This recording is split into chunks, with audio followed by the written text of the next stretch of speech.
What do you do when you move to a new city and you think, how am I going to make friends? How am I going to fit in? Well, I wanted to use my public speaking interest. I wanted to use my improv skills, and I wanted to make friends.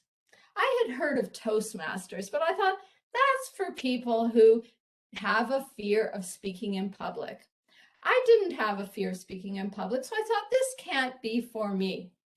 Well, I didn't know what I didn't know. I thought I'll look into it anyways, and I searched on the internet to find a club that would be near me. I live in Calgary, Southeast. I don't really know much of Calgary, but I thought a good idea might be to find a club near me. So I looked around and I saw there's this Fleur Communicators. It's just on McLeod Trail, not far from here. I could probably get there easily.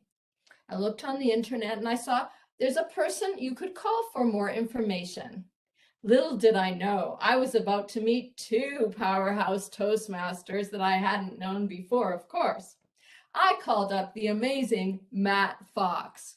For those of you who don't know, and if you're new members, Matt Fox is a powerhouse. He was a member of Fleur Communicators, and I got him on the phone. I said, "Hi, Matt. I'm interested in Toastmasters, but I'm already a good public speaker."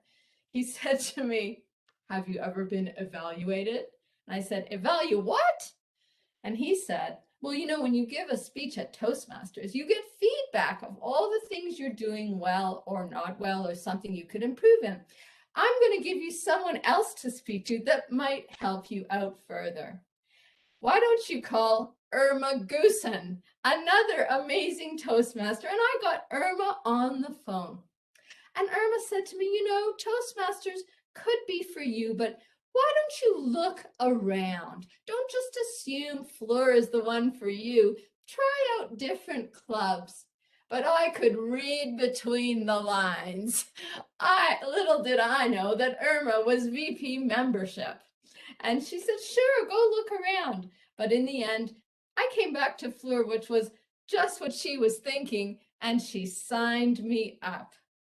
Well, I began from that day to learn on my journey all the things I did not know about Toastmasters. First thing I did was my icebreaker speech. Of course, one needs to on your pathway. And I was terrified. It was called A Manitoba Girl in the Rockies. I didn't sleep the entire night before. For such a professional speaker, it reduced me to my knees. I started with a story about how I got to Calgary. I said, it begins like many good jokes. So I met a guy, and that is how I ended up here. I also used the phrase, "I speak human," because I believe that the ability to communicate with all different kinds of people will lead to blending in and making friends. And that is how I began my path. Not too long after that, I gave a speech called "I Love to Hate the Gym."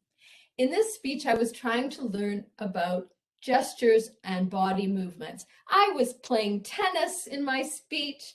I was going on the elliptical on my speech. I was doing so many movements that I'm sure my evaluators probably said, "Why don't you just stand still? It's not necessary to jump all over the place." One of my next speeches was called "Follow Along," and it was about mentorship. I talked about my mother, who taught me three very important things. First of all, assume everyone will get it wrong. Never assume things will go right.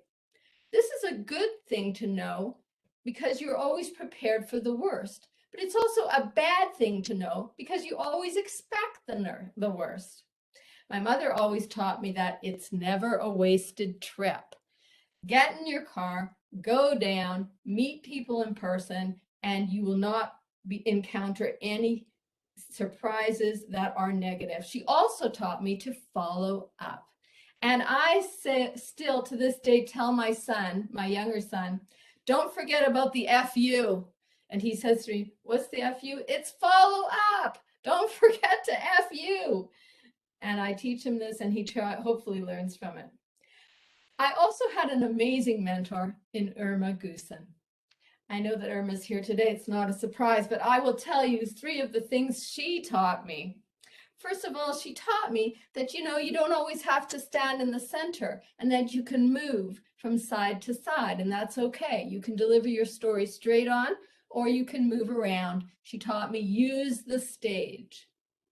Another thing she taught me was hand to heart. If I want to show something that I'm passionate about, that is a good motion to do.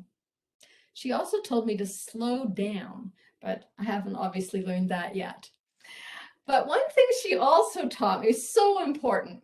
I could call Irma anytime. I could call Irma. She always had time for me. I would call Irma, and I remember one time I called Irma and I said, I got an evaluation. I got a 3. Irma, a 3. I am not a 3. And she remembers that. I'm at least a 4 for sure. And Irma said, calm down. It's more than just one evaluation. There's different perspectives. And besides, 3 is not such a bad number. I've soon learned to be more accepting of the evaluations that I get. One of the things I did on my pathway was enter a contest. I entered a table topics contest. I thought, how hard can this be? Who takes these things seriously? Toastmasters do. I didn't know that. I didn't know there was a judge and a chief judge and ballot counters, and you had to go into a private room and you couldn't hear the questions. I was so terrified that I started to hope that I wouldn't win, so I wouldn't have to move to the next level. But when I did, and I went all the way to the district contest, if you can believe that. But what about the flip side of winning? I also learned on my journey that you don't always win. What if you don't even place in a Toastmasters contest? I learned that I should have a better, more sportsmanship-like attitude, learn to be a better sport, learn to understand the challenges. My supportive mentor and dear friends have supported me in that, and from this I have learned that it's not always about winning, but it's about learning what you can from wherever that you place, if you are brave enough to enter a speech contest, which I'm not sure I recommend. But in any event, I want to talk to you about visual aids. Part of my journey was learning how to make and create effective visual aids. I did a talk called Positively Speaking, and I'm going to share my screen now.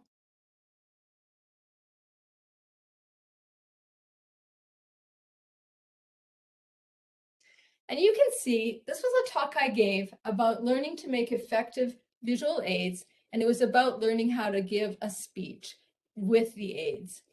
You can see that I was introducing it with something powerful, some powerful imagery. It was very important to me that my images speak volumes. You can see here I was talking about humor. One of the elements of humor is called inversion, and I used a banana on a phone to give the idea of bringing 2 separate ideas together. And that's funny. Like, for example, when I picked up the hair gel this morning to put it on my toothbrush, that's funny. It's called inversion.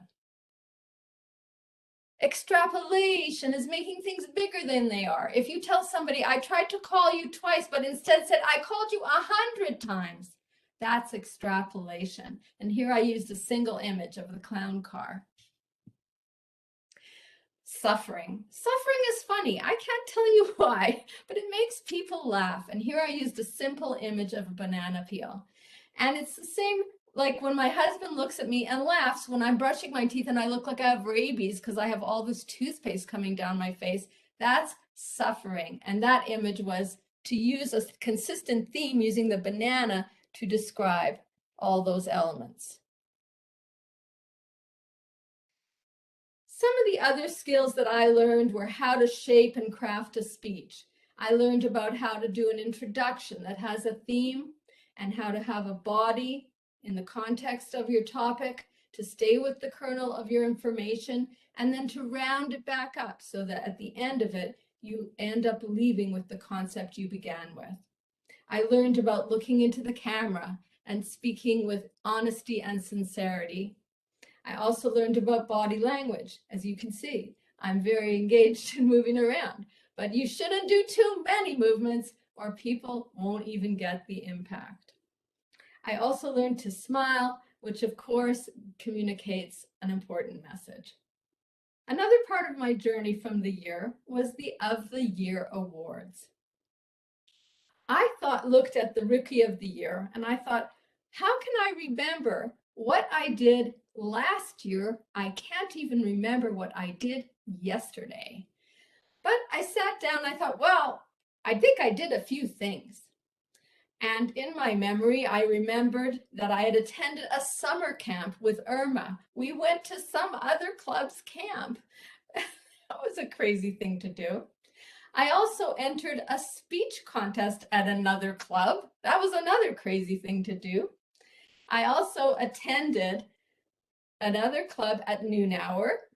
I don't know why I did that, but that was fun. I did a lot of things in my year, so I submitted my application and I won Rookie of the Year, which was very exciting to me, at also the area and division levels. And Irma will attest to the fact that when I think she announced me as the winner at one of those contests, I didn't even know that I was in a contest. So I'm the Toastmaster who is constantly being taken by surprise. When I think back on that first conversation with Matt Fox, and I think about that all the things I didn't know, what I didn't know, I realized that I have learned so much on my journey. I'm very proud of being able to complete my pathway. I'm looking forward to my next one, and I want to offer a note of gratitude to my dear friends at Toastmasters for indeed becoming friends with me and making my Toastmaster path so meaningful. And I look forward to having you with me on the journey ahead. Madam Toastmaster.